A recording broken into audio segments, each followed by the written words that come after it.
Hey, this is a review of the 2-Point Hospital game by Sega for Nintendo Switch. This is a really fun Sims type game where basically you build your own hospital and rooms, you hire staff, fire staff, and also treat patients and complete missions. There's also the sandbox level, which is free play, and that's what I'm going to show you today, basically building the hospital from scratch. Each hospital will have a certain goal for you to meet, and once you meet that goal, you can move on to the next level, which is basically building a different hospital. When you first open the hospital, the first room you want to build is the reception desk and hire an assistant to work at the desk. The game tells you how large the rooms need to be and what items are needed with each room. Then once you're completed with the room, if you click on it and press the X button, it'll tell you what kind of staff member needs to be hired for the room. And then when you hire staff, you can review each of their characteristics to see if they'd be a good fit.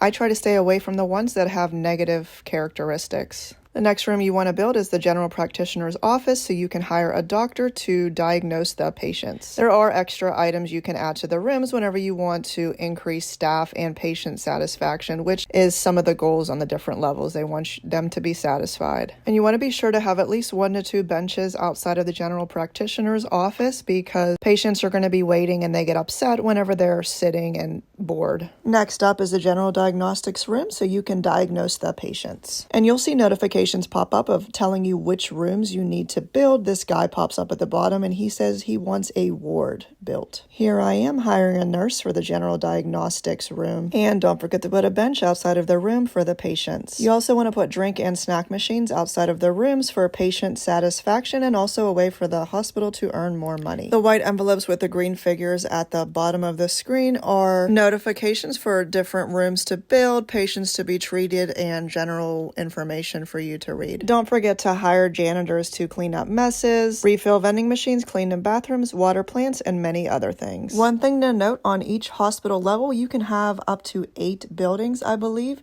Once you fill this one up, you can move around to the left or right and you can purchase buildings, and then it takes a little bit of time for them to build it, like maybe 5-10 minutes or so, and then you can start adding more rooms to those buildings. And if you're low on money, you can also take out loans. One thing I didn't build here is the staff break room. You want to make sure you have one of those and then put items in to keep the staff happy. You also have the option to give the staff promotions and fire people if they're not doing their job.